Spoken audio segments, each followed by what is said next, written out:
এবার জানাবো খবরের বিস্তারিত, আর আপনাদের সঙ্গে রয়েছে জি মাহমুদ।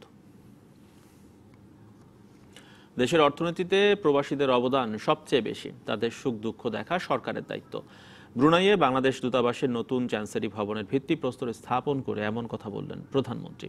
এছাড়া যেসব দেশে বাংলাদেশি রয়েছে সেই সব দেশেই বাংলাদেশ ভবন নির্মাণ করা হবে বলেও জানিয়েছেন তিনি। সকালে প্রধানমন্ত্রী শেখ হাসিনা ব্রুনাইয়ের রাজধানী কূটনৈতিক এলাকা জালান কেবানজাসানে বাংলাদেশ হাইকমিশনের নতুন চ্যান্সেরি ভবনের ভিত্তিপ্রস্তর স্থাপন করেন। পরে তিনি রয়্যাল রিগালিয়া মিউজিয়াম পরিদর্শন করেন। 3 দিনের সরকারি সফর শেষে ব্রুনাই থেকে আজ সন্ধ্যায় দেশে ফিরছেন প্রধানমন্ত্রী।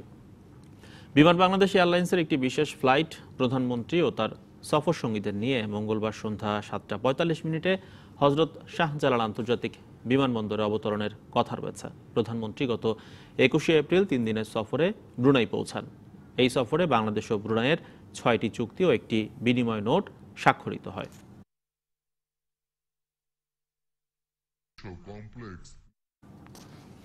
রানা প্লাজা ভবন ধসের দুঃসহ স্মৃতিকে পাশ কাটিয়ে স্বনির্ভর হয়েছেন অনেক ক্ষতিগ্রস্ত শ্রমিক। তাদের কেউ এখন পুরোদস্তুর ব্যবসায়ী, আবার কেউ রয়েছেন ভিন্ন পেশায়। তবে এখনও অনেক শ্রমিক পুরোপুরি সুস্থ হননি, কিন্তু দেশি বিদেশি সহায়তা বন্ধ হয়ে যাওয়ায় দীর্ঘমেয়াদী চিকিৎসার ব্যয় বহন করাটা কঠিন হয়ে পড়েছে। শাহাদাত হোসেনের ক্যামেরায় বিস্তারিত দেখুন আরিফুর রহমানের প্রতিবেদনে।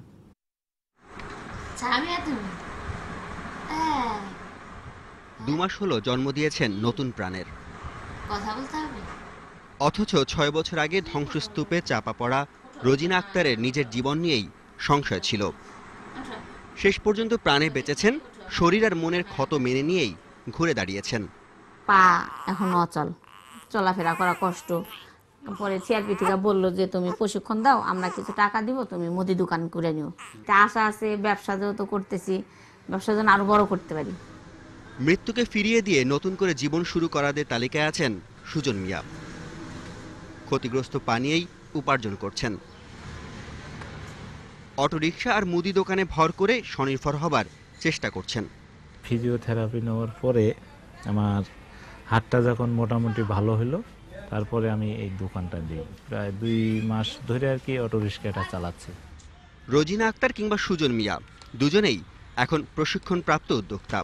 এমন ঘুরে দাঁড়ানোর সত্যি গল্প আছে আরও অনেকের।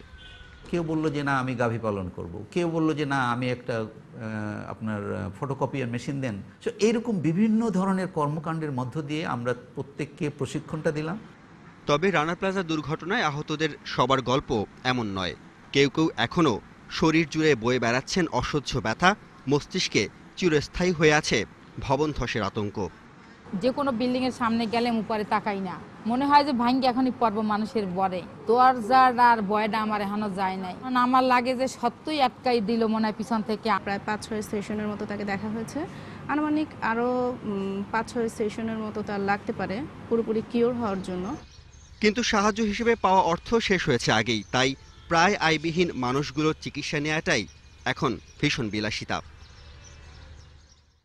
Arifur Rahman, DBC news, Savar. বাংলাদেশের পোশাক শ্রমিকদের ন্যূনতম মজুরি ভারতের থেকেও কম। শতকরা 3 ভাগ কারখানায় ট্রেড ইউনিয়ন রয়েছে, এমনটি জানিয়েছে ট্রান্সপারেন্সি ইন্টারন্যাশনাল বাংলাদেশ টিআইবি। সকালে রাজধানীর ধানমন্ডিতে মাইডাস সেন্টারে তৈরি পোশাক খাতে দুর্নীতি নিয়ে টিআইবির প্রতিবেদনে এসব তথ্য উঠে আসে। প্রতিবেদনে বলা হয়েছে, পোশাক রফতানিকারক 5টি দেশের তালিকায় বাংলাদেশের শ্রমিকদের ন্যূনতম মজুরি সবচেয়ে কম। অধিকাংশ পোশাক কারখানা নিয়ন্ত্রণ করছেন মালিকরা। রানা প্লাজা দুর্ঘটনায় আহত ও নিহতদের পরিবারকে একসঙ্গে ক্ষতিপূরণ না দেয় এখনও শতকরা 51 ভাগ শ্রমিক বেকার।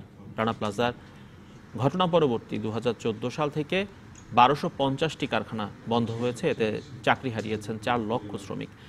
এছাড়া নমিনাল ভ্যালু বাড়লেও 26% মজুরি কমেছে শ্রমিকদের।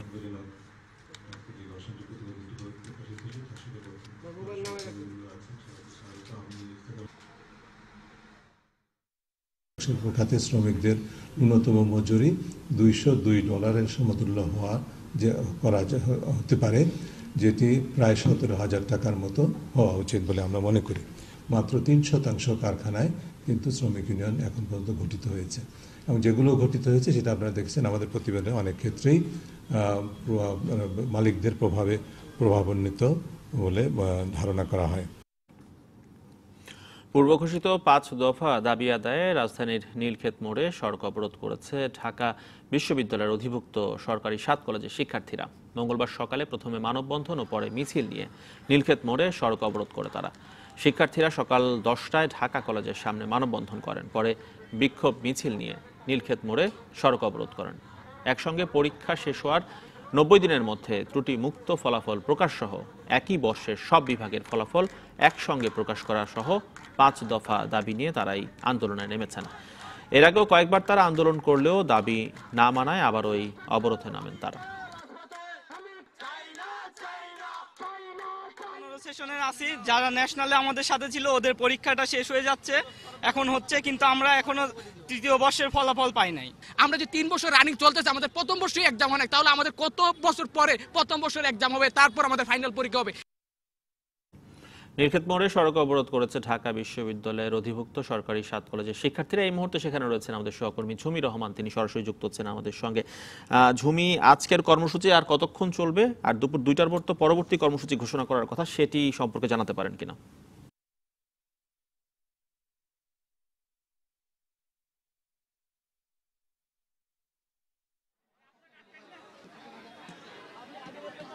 এই যে তারা কিন্তু আসলে সড়ক অবরোধ করেছে এটা বলেই যে যতক্ষণ পর্যন্ত না ঢাকা বিশ্ববিদ্যালয়ের ভিসি স্যারের কাছ থেকে তারা কোনো রকমের আশ্বাস না পাবেন ততক্ষণ পর্যন্ত তারা অবস্থান নেবেন। তবে তারা আমাদেরকে এটা জানিয়েছেন যে তারা 5 দফা দাবি আগে সকলের সাথে নির্ধারণ করে, যেহেতু এখানে 7 কলেজের অধিভুক্ত কিন্তু অনার্স, মাস্টার্স এবং ডিগ্রিরও শিক্ষার্থীরা আছেন, তো তাদের বিভিন্ন বর্ষের শিক্ষার্থীদের কিন্তু বিভিন্ন রকমের সমস্যা আছে এবং সেই সবগুলো একত্র করে তারা আসলে আনুষ্ঠানিকভাবে আর কিছুক্ষণের মধ্যেই হয়তো তাদের দাবিগুলো জানাবে, একেবারে শেষ দাবি, এবং তাদের অবস্থান কর্মসূচি কতক্ষণ চলবে সেটাও তারা আমাদেরকে জানাবেন বলেছেন। এবং এই যে একটু বলে রাখতে চাই যে এই 7 কলেজের যে বিষয়টি, সেখানে কিন্তু আসলে তাদের দীর্ঘদিন পরীক্ষার যেই সমন্বয়হীনতা এবং পরীক্ষার ফলাফল নিয়ে তাদের কিছু আসলে অভিযোগ রয়েছে, এবং পরীক্ষা গ্রহণ এবং ফলাফল দেওয়ার যে পদ্ধতিটি আছে সেখানে কিছু অসামঞ্জস্যতার কথা তারা আমাদের জানিয়েছেন। যেমন তাদের এই 5টি দাবির মধ্যে কিন্তু একটি আছে যে তাদের যেই প্রতিটি কলেজেই, প্রতিটি বিভাগেই ঢাকা বিশ্ববিদ্যালয়ের শিক্ষকরা সপ্তাহে অন্তত কিছুদিন ক্লাস নেবেন, সেই দাবিটি কিন্তু তারা করেছেন। কারণ তাদের যে পরীক্ষাটি হয় আসলে শেষ বছরের শেষের, সেটি কিন্তু আসলে প্রশ্ন করার ক্ষেত্রে ঢাকা বিশ্ববিদ্যালয় থেকে এবং ফলাফল প্রশ্নপত্র মূল্যায়নের দিকটিও ঢাকা বিশ্ববিদ্যালয়ের শিক্ষকরা করে থাকেন। তবে তাদের ক্লাস গ্রহণের যে পদ্ধতি সেটি কিন্তু এখনো কলেজের শিক্ষকরা নিয়ে থাকেন। তো এই ক্ষেত্রে দুটো জায়গার যেই একটি গ্যাপ তৈরি হয়ে যায়, যার কারণে আসলে তাদের ফলাফলে, যেমন বিশ্ববিদ্যালয়ের শিক্ষকরা বলেন তাদের ফলাফলে কিছু তাদের অসন্তুষ্টি রয়েছে, তেমনি শিক্ষার্থীরাও বলছেন যে তাদের আসলে যেই বছরের শেষের যেই ফলাফলটি দিচ্ছে 80%ই তারা হচ্ছে দেখা যাচ্ছে তারা কেউ পাস করছেন না, ফেল করছেন, এবং তারা এই ক্ষেত্রে সেই প্রশ্নপত্রগুলো কিন্তু মূল্যায়নেরও তারা দাবি তুলেছেন। এবং এই বিভিন্ন বিষয়গুলো যেটি আসলে দীর্ঘদিন ধরে 7 কলেজ ঢাকা বিশ্ববিদ্যালয়ের অধিভুক্ত হওয়ার পর থেকে যেই সমস্যাগুলো আসলে হয়ে আসছে, তার কিন্তু তারা কোনো স্থায়ী সমাধান এখন পর্যন্ত পাচ্ছেন না। তো সেই জন্যেই কিন্তু তারা আসলে এই সড়ক অবরোধ করে দাঁড়িয়েছেন। এবং এখানে কিন্তু যেই 7টি কলেজ আছে, ঢাকা কলেজ, কাজী নজরুল কলেজ, তিতুমির, এখানে ইডেন, বদরুন্নেসা সহ সবগুলো কলেজেরই শিক্ষার্থীরা এখানে অংশ নিয়েছেন। তারা তাদের দাবিগুলো বিভিন্ন প্ল্যাকার্ডের মাধ্যমে তুলে ধরেছেন। এবং ডিগ্রির তারা কিন্তু এটাও বলছেন যে তাদের এই যে সেশন জটের কারণে কিন্তু তাদের যেই সরকারি চাকরিতে প্রবেশের যেই বয়স সীমা, সেই অনুযায়ী কিন্তু তাহলে তারা আসলে স্নাতক বা স্নাতকোত্তর পাশ করে যেই চাকরিতে ঢোকার যেই সমস্যা, সেটিতেও তারা কিন্তু আসলে ক্ষতিগ্রস্ত হচ্ছেন, এবং সেটাও কিন্তু তারা এখানে বলছেন। এবং সব মিলে যেটি বলা যায়, এই যে আসলে দীর্ঘদিনের এই সমস্যাটি শিক্ষার্থীদের জন্য আসলে একটি বড় ধরনের সমস্যা হয়ে দাঁড়িয়েছে, এবং সেই জন্যই কিন্তু তারা এই রাস্তা অবরোধ করে দাঁড়িয়েছে। এবং এই রাস্তা অবরোধের কারণে কিন্তু আসলে সাধারণ মানুষেরও সমস্যা হচ্ছে, যান চলাচল বন্ধ হয়ে গেছে নীলক্ষেতের এই মোড়টিতে, এবং তারা কতক্ষণ এই অবস্থান নেবে তারা পরে আমাদের সেটা জানাতে পারবে। জি ঝুমি, ধন্যবাদ আপনাকে যুক্ত হওয়ার জন্য। দর্শক, নীলক্ষেত থেকে যুক্ত ছিলেন সহকর্মী ঝুমি রহমান। চলে যাচ্ছি পরের খবরে। ফেনী সোনাগাজীর মাদ্রাসা ছাত্রী নুসরাত জাহান রাফিকে আগুনে পুড়িয়ে হত্যার তদন্ত বিষয়ে এখনই কোনো হস্তক্ষেপ করা হবে না বলে জানিয়েছে হাইকোর্ট। আদালত এই রিটের বিষয়টি শুনানির জন্য আগামী রোববার দিন ধার্য করেন। নুসরাত হত্যার ঘটনায় বিচার বিভাগীয় তদন্ত চেয়ে করা রিটের শুনানির আবেদন নিয়ে গেলে বিচারপতি FRM নাজমুল আহসান ও বিচারপতি KM কামরুল কাদেরের হাইকোর্ট বেঞ্চ এই দিন ধার্য করেন। এর আগে গত 17 এপ্রিল নুসরাত হত্যার ঘটনায় বিচার বিভাগীয় তদন্ত চেয়ে রিট করেন আইনজীবী ইউনুস আলী আকন্দ। ওই রিটে আবেদনে নুসরাতের পরিবারের জন্য ক্ষতিপূরণ চাওয়া হয়েছে এবং এই মামলাটি র্যাবের কাছে স্থানান্তর করার আবেদন করা হয়েছে। এছাড়া একটি বিশেষ ট্রাইব্যুনাল গঠন করে মামলাটি দ্রুত বিচারের আবেদন করা হয় রিট আবেদনে। এছাড়াও এই রিট আবেদনে সাগর রুনি, তনু, মিতু সহ আলোচিত মামলাগুলো তদন্তের অগ্রগতি কি সেটি আদালতকে অবহিত করতে বলা হয়েছে। নুসরাত হত্যার প্রতিবাদে আজও মানববন্ধন হয়েছে ফেনী ও বরিশালে। সকালে ফেনী সদর উপজেলার কালিদহ SC উচ্চ বিদ্যালয়ের সামনের সড়কে মানববন্ধন করেছেন শিক্ষক ও শিক্ষার্থীরা। মানববন্ধনে শিক্ষার্থীরা নুসরাত হত্যার পরিকল্পনাকারী অধ্যক্ষ সিরাজউদ্দৌলা সহ সকল আসামির দৃষ্টান্তমূলক শাস্তির দাবি জানিয়েছেন। এদিকে বরিশালের সদর রোডে মানববন্ধনে অংশ নেন নানা শ্রেণী পেশার মানুষ। বক্তারা বলেন, দেশে বিচারহীনতার সংস্কৃতি গড়ে ওঠাতেই নারী নির্যাতন কমছে না। অপরাধীরা পার পেয়ে যাওয়ায় সমাজে অপরাধের প্রবণতা বাড়ছে। নুসরাত হত্যায় জড়িতদের দৃষ্টান্তমূলক শাস্তির দাবি জানিয়েছেন বক্তারা। বাংলাদেশে বড় দুর্ঘটনা ঘটানোর সক্ষমতা জঙ্গিদের নেই জানিয়েছেন কাউন্টার টেরোরিজম ইউনিটের প্রধান মনিরুল ইসলাম। রাজধানীর সিরিডাপ মিলনায়তনে সকালে এক অনুষ্ঠানে একথা বলেছেন তিনি আরও বলেছেন, শ্রীলঙ্কার ঘটনা ঝিমিয়ে পড়া জঙ্গি সন্ত্রাসীদের উজ্জীবিত করতে পারে, তবে বাংলাদেশে এমন ঘটনা যাতে না হয় সেজন্য তৎপর রয়েছে আইন শৃঙ্খলা রক্ষাকারী বাহিনী। তিনি জানিয়েছেন, বাংলাদেশে IS-এর নিয়োগ করা কোনো খলিফা নেই। IS দাবি করলেও এর সত্যতা নেই। জঙ্গি সংগঠনে অংশ নেয়া কোনো বাংলাদেশি দেশে ফেরার চেষ্টা করলে তাদের বিমানবন্দরেই শনাক্ত করা হবে। বাংলাদেশে এদেরকে হয়তো কারো কারো মনে হয়তো চিন্তা আসতে পারে যে আমরাও কিছু করব, কিন্তু আমরা জানি যে এই ঘটনা ঘটাতে হলে যে সক্ষমতা দরকার সেটি তাদের নাই। তারপরেও তারা যাতে কোনোভাবেই সংগঠিত হয়ে বাংলাদেশে এই সন্ত্রাসবাদের বিস্তার, উগ্রপন্থার বিস্তার ঘটাতে না পারে, সেই জন্য আমরা তৎপর রয়েছি। শ্রীলঙ্কার সিরিজ বোমা হামলায় নিহতের সংখ্যা বেড়ে 310 জনে দাঁড়িয়েছে। আহত অন্তত 500। এই ঘটনায় এখনো পর্যন্ত 40 জনকে আটক করা হয়েছে। এদিকে ভয়াবহ এই বোমা হামলায় শ্রীলঙ্কায় আজ পালিত হচ্ছে জাতীয় শোক। এ উপলক্ষে সকালে 3 মিনিট নীরবতা পালন করেন লঙ্কান নাগরিকরা। দেশ জুড়ে ব্যাপক নিরাপত্তা ব্যবস্থা গ্রহণ করা হয়েছে। শ্রীলঙ্কানদের এই দুর্যোগের মুখে সবাইকে ঐক্যবদ্ধ থাকার আহ্বান জানিয়েছেন দেশটির প্রধানমন্ত্রী রনিল বিক্রমাসিংহে।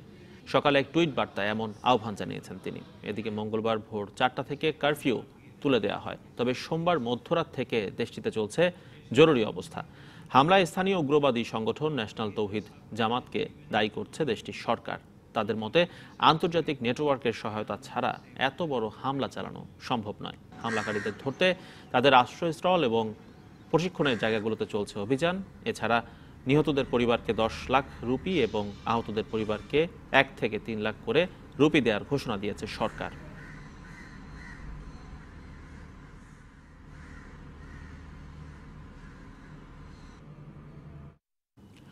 শ্রীলঙ্কায় আত্মঘাতী হামলা নতুন কোনো ঘটনা নয়, তবে খ্রিস্টান সম্প্রদায়ের ওপর এমন পরিকল্পিত হামলায় ইসলামপন্থী জঙ্গি গোষ্ঠীর নাম আসায় লজ্জিত ও দুঃখিত দেশটির মুসলিমরা।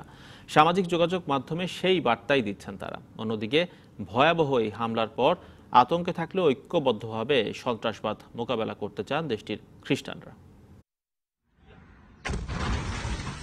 দীর্ঘদিন শান্ত থাকার পর হঠাৎ করেই ইস্টার সানডেতে শ্রীলঙ্কা জুড়ে হামলায় নতুন করে অনিশ্চয়তায় দেশটির মুসলিম সম্প্রদায়।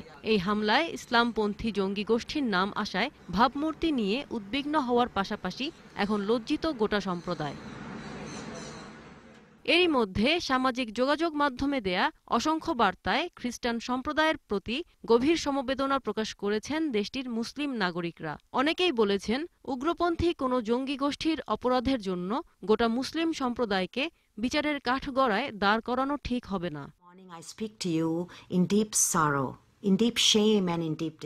গভীর দুঃখ, লজ্জা আর হতাশা নিয়ে আমি বলতে চাই, আমাদের সুন্দর মাতৃভূমিকে বিষাক্ত করছে উগ্রপন্থী জিহাদিরা। আমাদের খুঁজে বের করতে হবে কোথায় এই উগ্রপন্থী মতাদর্শ শেখানো হয়। এদিকে সরকারের পক্ষ থেকে মুসলিম সম্প্রদায়কে আশ্বস্ত করার চেষ্টা করা হয়েছে। দেশটির টেলিযোগাযোগ মন্ত্রী হারিন ফার্নান্দো বলেছেন, হামলাকারীরা দেশের সিংহভাগ মুসলিমের প্রতিনিধিত্ব করে না। এদিকে এখনও বিভিন্ন এলাকা থেকে অবিস্ফোরিত বোমা চিহ্নিত করে উদ্ধার করছে দেশটির পুলিশ। এতে চরম আতঙ্কিত হামলার শিকার গোটা খ্রিস্টান সম্প্রদায়। অবশ্যই আমি দুঃখ ভারাক্রান্ত। আমি আমার চোখের সামনে মানুষকে মরতে দেখেছি। এসব আমাকে ক্ষুব্ধ করছে না, বরং আরো কষ্ট দিচ্ছে।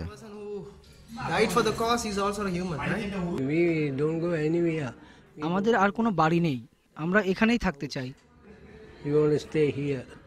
শ্রীলঙ্কায় বিভিন্ন জাতিগোষ্ঠীর মধ্যে সম্পর্কের ইতিহাস ভালো নয়। গত বছর ক্যান্ডি এবং আশপাশের বেশ কিছু শহরে মসজিদ এবং মুসলিম ব্যবসা প্রতিষ্ঠানে কট্টর বৌদ্ধদের হামলার পর সাময়িক জরুরি অবস্থা ঘোষণা করা হয়।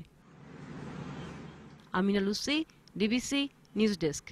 রাজধানীর শাহবাগের মৎস্য ভবন মোড়ে বাস, প্রাইভেট কার ও রিকশার সংঘর্ষে 2 জন নিহত হয়েছেন, আহত হয়েছেন 3 জন। সকালে এই দুর্ঘটনা ঘটে। নিহত একজন হলেন রিকশা চালক সুমন, অপরজনের পরিচয় এখনও নিশ্চিত হওয়া যায়নি। আহত 2 জন হলেন শরীফ ও নূর আলম। প্রত্যক্ষদর্শীরা জানিয়েছেন, সকাল 7টার দিকে স্বাধীন পরিবহনের একটি বাস, একটি স্টাফ বাস, প্রাইভেট কার ও রিকশার মধ্যে সংঘর্ষ হয়। এতে কয়েকজন আহত হন। তাদের উদ্ধার করে ঢাকা মেডিকেলে নেওয়া হলে চিকিৎসক 2 জনকে মৃত ঘোষণা করেন। নিহত 2 জন রিকশার যাত্রী ও চালক হতে পারে। এ ঘটনায় এক বাস চালককে আটক করা হয়েছে। যেটা স্বাধীন পরিবহনের যে চালক, তাকে আমরা আটক করে রমনা থানায় প্রেরণ করেছি। আর এবং গাড়িগুলো আমাদের আমরা রেকর্ড করে আমরা থানায় প্রেরণ করেছি, থানা জমা দিয়েছি। মুক্তিযুদ্ধের সময় মানবতা বিরোধী অপরাধের মামলা নেত্রকোনার হেদায়েতুল্লাহ এবং সোহরাব আলীর বিরুদ্ধে রায় জানা যাবে বুধবার। বিচারপতি শাহিনুর ইসলামের নেতৃত্বাধীন 3 সদস্যের আন্তর্জাতিক অপরাধ ট্রাইব্যুনাল মঙ্গলবার রায়ের এই তারিখ ঠিক করে দেয়। এর আগে উভয়পক্ষের যুক্তিতর্ক শুনানি শেষে ট্রাইব্যুনাল গত 7ই মার্চ মামলাটি রায়ের জন্য অপেক্ষমান রাখে। বাংলাদেশের স্বাধীনতা যুদ্ধের সময় অপহরণ, নির্যাতন, লুটপাট, অগ্নিসংযোগ ও হত্যার মতো মানবতা বিরোধী অপরাধের 6 ঘটনায় জড়িত থাকার অভিযোগ রয়েছে নেত্রকোনার আটপাড়া থানার হেদায়েতুল্লাহ ওরফে আঞ্জু বিএসসি এবং সোহরাব আলী ওরফে সোরাপ আলীর বিরুদ্ধে। এই মামলার তদন্ত প্রতিবেদনে আঞ্জুর ভাই এনায়েতুল্লাহ ওরফে মঞ্জুকেও আসামি করা হয়েছিল। 2017 সালে হাসপাতালে চিকিৎসাধীন অবস্থায় মারা গেলে তার নাম বাদ দেয়া হয়। নির্বাচিত সংসদ সদস্যরা শপথ না নিলে জনগণের রায়ের প্রতি অবমাননা করা হবে বলে মন্তব্য করেছেন শিক্ষামন্ত্রী ডাক্তার দীপু মনি। যারা এখনও সংসদ সদস্য হিসাবে শপথ নেননি তাদেরকে দ্রুত শপথ নেয়ার আহ্বান জানান তিনি। সকালে চাঁদপুর স্টেডিয়ামে ক্রিকেট লিগের উদ্বোধন শেষে এসব কথা বলেছেন শিক্ষামন্ত্রী। যারা এখনো পর্যন্ত শপথ নেননি, আশা করি যে তারা শপথ নিয়ে তাদের দায়িত্ব পালন করবেন, এটি আমাদের প্রত্যাশা। যারা আমাকে অনেক প্রত্যাশা নিয়ে ভোট দিয়েছে, আমি তাদের কথা যদি গিয়ে সংসদে না বলি তাহলে তার মানে হচ্ছে আমি তাদের রায়ের প্রতি অবমাননা করছি। বাড়ি বাড়ি গিয়ে ভোটার তালিকা হালনাগাদ শুরু হয়েছে। রাজবাড়ীতে কার্যক্রমের উদ্বোধন করেন প্রধান নির্বাচন কমিশনার KM নুরুল হুদা। এ সময় তিনি বলেন, নতুন হালনাগাদে যেন রোহিঙ্গারা অন্তর্ভুক্ত হতে না পারে সেজন্য কমিশনের পক্ষ থেকে নজরদারি বাড়ানো হবে। আগামী সব স্থানীয় সরকার নির্বাচন EVM এর মাধ্যমে হবে বলেও জানান CEC। প্রথম ধাপে 23 এপ্রিল থেকে 13 মে পর্যন্ত 135টি উপজেলা ও থানায় ভোটারের তথ্য সংগ্রহ করা হবে। নতুন ভোটারদের যুক্ত ও মৃত ভোটারের নাম তালিকা থেকে বাদ দেওয়া হবে। এছাড়া ভোটার স্থানান্তরের আবেদন নেওয়া হবে। এবার ভোটার তালিকায় হিজড়া হিসেবে নিবন্ধিত হতে পারবেন। বাড়ি বাড়ি গিয়ে তথ্য সংগ্রহের পর 25 মে থেকে 30 অক্টোবর পর্যন্ত নির্ধারিত কেন্দ্রে নাগরিকদের আঙ্গুলের ছাপ সংগ্রহ ও নিবন্ধনের কাজ চলবে।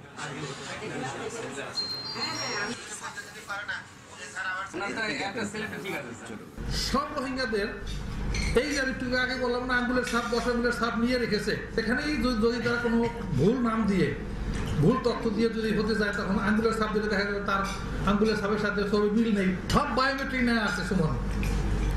সুতরাং সে আর কোথাও গিয়ে নিজের পরিচয় গোপন রেখে ভোটার হতে পারবে না। 2018 সালে কৃষি খাতে ঋণ বিতরণ কমেছে, বেড়েছে বড় শিল্প খাতে, যার ফলে ভবিষ্যৎ মন্দ ঋণের ঝুঁকিও বেড়েছে। গত 3 বছরের ঋণ কার্যক্রমের পর্যবেক্ষণ প্রতিবেদনে এমন তথ্য উঠে এসেছে। সকালে BIBM কার্যালয়ে ঋণ কার্যক্রমের উপর আয়োজিত এক কর্মশালায় প্রতিবেদন প্রকাশ করা হয়। প্রতিবেদনের তথ্য বলছে 2017 সালের তুলনায় 2018 সালে প্রায় 4% কৃষি ঋণ কমেছে। গত বছরে ব্যাংকগুলো পরিবহন খাতে সবচেয়ে বেশি ঋণ দিয়েছে। অন্যদিকে ব্যাংকগুলোর মোট ঋণের 64% নিয়েছে বড় আকারের শিল্প প্রতিষ্ঠানগুলো, আর 20% ঋণ পেয়েছে ক্ষুদ্র ও মাঝারি শিল্প খাত। ঋণ কার্যক্রমের ঝুঁকি এড়াতে খেলাপি ঋণ গ্রহীতাদের শাস্তি, ঋণ প্রদানের আগে বন্ধকি সম্পত্তি সম্পর্কে নিশ্চিত হওয়ার পরামর্শ দিয়েছে বিআইবিএম। জাজিরা প্রান্তে বসানো হয়েছে পদ্মা সেতুর 11তম স্প্যান। এর মধ্য দিয়ে দৃশ্যমান হলো 1650 মিটার অংশ। সকালে 33 ও 34 নম্বর পিলারে বসানো হয় এই স্প্যান। এর আগে মাওয়া প্রান্ত থেকে স্প্যানটি জাজিরায় নেওয়া হয়। 1 মাসের মধ্যে সেতুতে বসানো হলো দ্বিতীয় স্প্যান। এর আগে 10ম স্প্যানটি মাওয়া প্রান্তে বসানো হয়। 2017 সালের 30 সেপ্টেম্বর জাজিরা প্রান্তে বসানো হয় প্রথম স্প্যান। 6.15 কিলোমিটার দীর্ঘ এই সেতুতে 42টি পিলারে বসবে 41টি স্প্যান।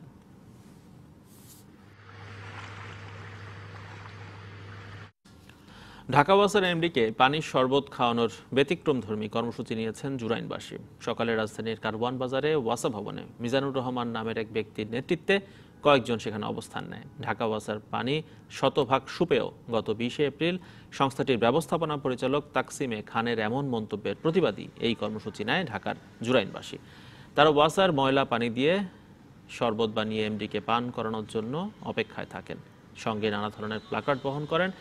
পরে তাদের ওয়াসা ভবনের ভেতরে নিয়ে যান ওয়াসার কর্মকর্তারা। এই সময় ওয়াসার পরিচালক AKM শহীদুদ্দিন জানান, আজই 9টি পানির পাইপলাইন ঠিক করে শরবত খাবেন তিনি।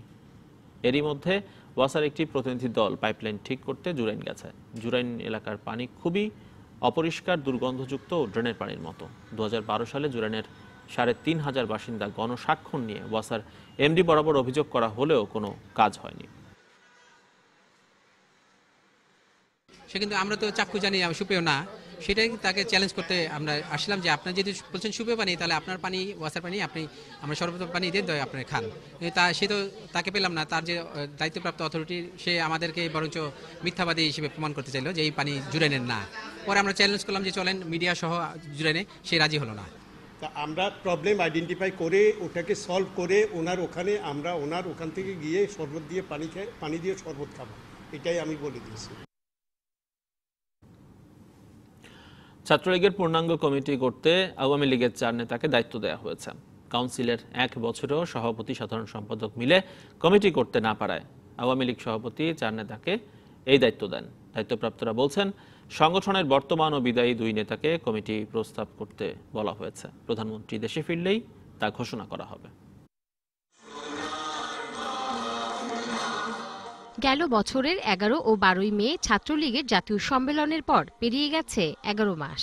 সভাপতি ও সাধারণ সম্পাদকের নাম ঘোষণা করে তাদের দায়িত্ব দেয়া হয় পুরো কমিটি করার, কিন্তু তা করে উঠতে পারেননি তারা।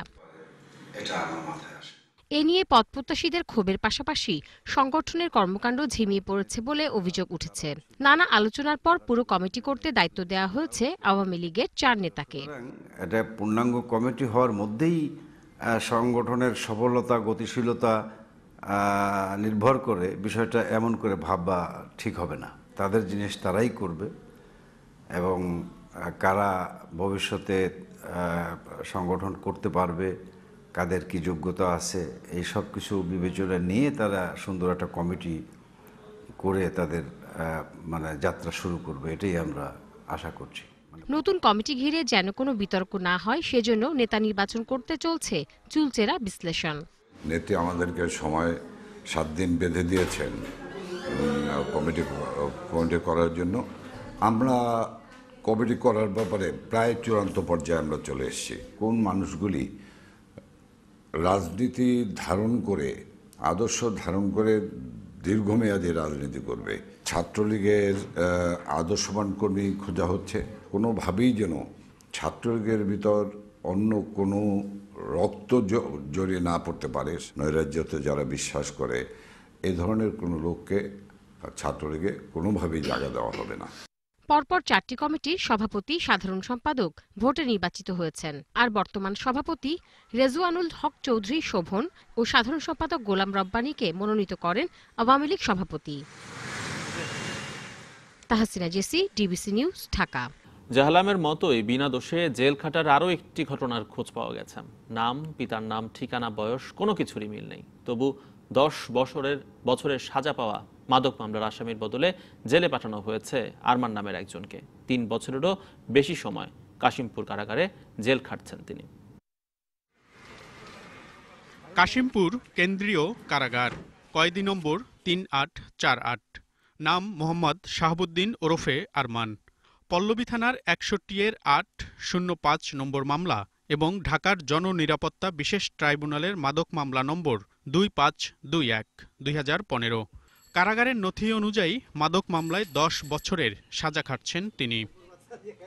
কিন্তু নথিতে থাকা মোহাম্মদ শাহাবুদ্দিন ওরফে আরমানের নামে যিনি কারাগারে আছেন তিনি মোহাম্মদ শাহাবুদ্দিন ওরফে আরমান নন। তার নাম মোহাম্মদ আরমান। 2016 সালের 29শে জানুয়ারি মোহাম্মদ আরমানকে মোহাম্মদ শাহাবুদ্দিন ওরফে আরমান দেখিয়ে পল্লবীর 13 হার্টস block A section 10 Tejgaon non local relief camp থেকে গ্রেপ্তার করেন পল্লবী থানার তখনকার এসআই রাসেল। আমি কই কেন ধরছেন আপনি, কি পাইছেন ওর কাছে, কেন ধরছেন? কয় সর মহিলা সর, আমারে পিস্তল নিয়ে মারতে উঠছে। পিস্তল দিয়ে মাথায় বাড়ি দিলে উনি অজ্ঞান হয়ে গেল। উনি আর চিল্লাচিল্লি করে মানুষ জোটাবে। মোহাম্মদ আরমানের পরিবারের অভিযোগ, সাজা পাওয়া পলাতক আসামি মাদক ব্যবসায়ী মোহাম্মদ শাহাবুদ্দিনকে বাঁচাতেই তার সঙ্গে যোগ সাজস করে আরমানকে শাহাবুদ্দিন ওরফে আরমান সাজিয়ে কারাগারে পাঠিয়েছে পুলিশ। শাহাবুদ্দিন বিহারীকে না ধরে সে আরমানকে ধরে শাহাবুদ্দিন বিহারী এলএস আরমান পিতা মঈনুদ্দিন ইয়াসিন লাগে সে তাকে জেলে পাঠাইছে। ওর সাজার মামলা ওই পলাতো আছে, ওই মামলাটা আমার ছেলেকে দেওয়া হয়েছে। আমরা যখন উকিল ধরছি করছি তারপরে জানা হয়েছে কি এটা অন্য মানুষের মামলা আছে। মামলার নথিতে দেখা গেছে থানার এফআইআরে আসামির নাম রয়েছে মোহাম্মদ শাহাবুদ্দিন। পরে চার্জশিটে নাম হয়েছে মোহাম্মদ শাহাবুদ্দিন ওরফে আরমান।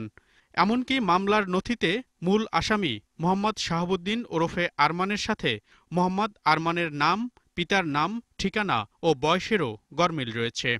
এই আরমান শাহাবুদ্দিন আরমান নয়, অর্থাৎ শাহাবুদ্দিন হচ্ছে জামিনের পরে পলাতক হয়ে যায়।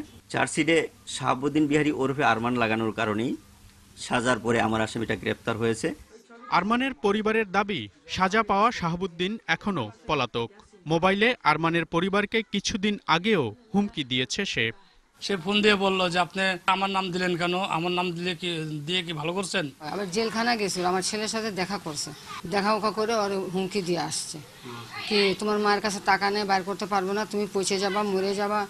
সাজা পাওয়া মাদক ব্যবসায়ী শাহাবুদ্দিনের বদলে নিরপরাধ আরমানকে গ্রেপ্তার ও জেলে পাঠানো নিয়ে একে অন্যের ওপর দায় চাপাচ্ছেন সংশ্লিষ্ট দুই পুলিশ কর্মকর্তা।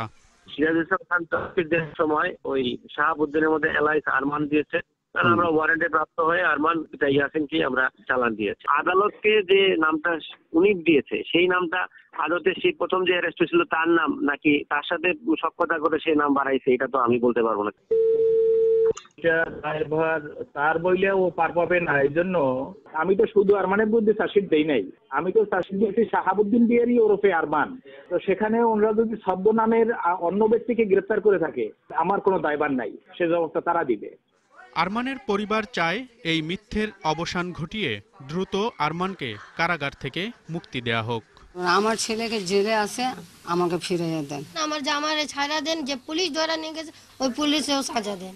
মনিরুল সোহাগ, ডিবিসি নিউজ, ঢাকা। 1994 সালে চালুর পর থেকে আখাউড়া স্থলবন্দর দিয়ে প্রতিদিন 32টি পণ্য ভারতের 7টি রাজ্যে রফতানি করা হচ্ছে। পণ্যের পাশাপাশি যাত্রী পারাপারেও বন্দরটি গুরুত্বপূর্ণ ভূমিকা রাখে। কিন্তু আখাউড়া আগরতলা আন্তর্জাতিক সড়কের বেইলি সেতুটি ঝুঁকিপূর্ণ হয়ে পড়ায় প্রতিনিয়তই নানা সমস্যায় পড়তে হচ্ছে ব্যবহারকারীদের। 2017 সালে টানা বর্ষণ ও ত্রিপুরা থেকে নেমে আসা পাহাড়ি ঢলের তীব্র স্রোতে সরে যায় আখাউড়ার জাজি নদীর ওপর লোহার তৈরি বেইলি ব্রিজের পিলার। পরে একটি অস্থায়ী পিলার বসিয়ে কোনো রকমে সেতুটি চালু রাখে কর্তৃপক্ষ। গেল 1.5 বছর আগে ওই পিলারটির এক অংশের কাঠ সরে যায়। এতে ঝুঁকি নিয়েই সরু সেতুটির ওপর দিয়ে চলাচল করছে যানবাহন। নেই বিকল্প কোনো যাতায়াত ব্যবস্থা। যে কোনো সময় দুর্ঘটনার আশঙ্কা করছেন স্থানীয়রা। অনেক আতঙ্কের ভিতরেই থাকি, কারণ ব্রেক দিলে গাড়ি পাতা হয়ে যায়, একল হেকল দূর মারে গাড়ি। সিঙ্গেল আসতে হয়, সিঙ্গেল ডাবল হলে তো পাই। পাসপোর্টের পেছনদা এরা যাওয়ার সময় এটা জিজ্ঞেস করে, এরা তো বইটা এ অবস্থায় সড়ক ও জনপথ বিভাগের নির্বাহী প্রকৌশলী জানান, শিগগিরই নতুন সেতু নির্মাণ করা হবে। যদি 10 টনের নিচে গাড়ি চলাচল করে আশা করি কোনো সমস্যা হবে না, কিন্তু এর চেয়ে বেশি চলাচল করলে যেহেতু ব্রিজটা দীর্ঘদিন যাবতীয় আছে, এটা আসলে ঝুঁকিপূর্ণ অবস্থায় রয়েছে সেটা। DBC news desk.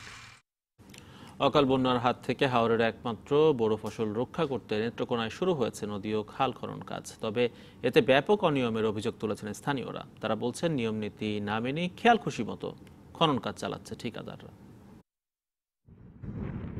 নদী ও হাওর বেষ্টিত নেত্রকোনা জেলা। কৃষির উপর নির্ভরশীল এখানকার বেশিরভাগ মানুষ। হাওরের অধিকাংশ নদী ও খাল ভরাট হয়ে যাওয়ায় প্রায় প্রতি বছর হাওরে অকাল বন্যা দেখা দেয়। এতে বড় ফসল নষ্ট হয়ে ক্ষতিগ্রস্ত হচ্ছে কৃষক। সংকট সমাধানে এরই মধ্যে নদী ও খাল খনন কাজের উদ্যোগ নিয়েছে সরকার। ডেল্টা প্রকল্পের আওতায় জেলার 1টি নদী ও 5টি খাল খননের প্রকল্প হাতে নেয় পানি উন্নয়ন বোর্ড। এই কাজের মোট ব্যয় ধরা হয় 15 কোটি টাকা। তবে খনন কাজে অনিয়মে হতাশ স্থানীয় কৃষকরা। বলছেন, এ নিয়ে অভিযোগ করলে হুমকি দিচ্ছেন সংশ্লিষ্ট কর্মকর্তারা। সাপ মারানো নদীর পানি যায়, যে পানি যায় রাখবো যায়, ওই নদী ভর্তি জমি নষ্ট হয়ে যাবো। এই মাটি যদি পাড়ের উপরে তুলতো আমাদের উপকার হইতো। দেশের ক্ষতি হইলো, আমরারও ক্ষতি হইলো, লাভ বলতে কিছু হইলো। এই কাজে ঠিকাদার এবং পানি উন্নয়ন বোর্ডের কেউ জড়িত থাকলে ব্যবস্থা নেওয়া হবে বলে জানান পানি উন্নয়ন বোর্ডের নির্বাহী প্রকৌশলী ও জেলা প্রশাসক। ঠিকাদারকে নির্দেশ প্রদান করা হয়েছে যে আপনি দৃশ্যমান অবস্থায় খালগুলা পূর্ণখনন করবেন এবং না হলে আপনার বিরুদ্ধে প্রয়োজনীয় ব্যবস্থা গ্রহণ করা হবে। প্রগ্রেস অনুযায়ী এবং আমাদের কাজের অগ্রগতি হচ্ছে 35 থেকে 40%, 2-4% কম বেশি হতে পারে। ঠিকাদারের বিরুদ্ধেও তাকে কালো তালিকাভুক্ত করা বা সেই জাতীয় সুযোগ আছে। আর যদি পানি উন্নয়ন বোর্ড বা আমাদের অন্য কোনো কর্মকর্তা কর্মচারী বা সেটা যদি যুক্ত থাকে যে তারা ইচ্ছাকৃতভাবে এই অনিয়মটা করেছে, সেক্ষেত্রে অবশ্যই তাদের বিরুদ্ধে বিভাগীয় যে শাস্তিমূলক ব্যবস্থা নেওয়া সেই বিষয়ে সুপারিশ করা হবে।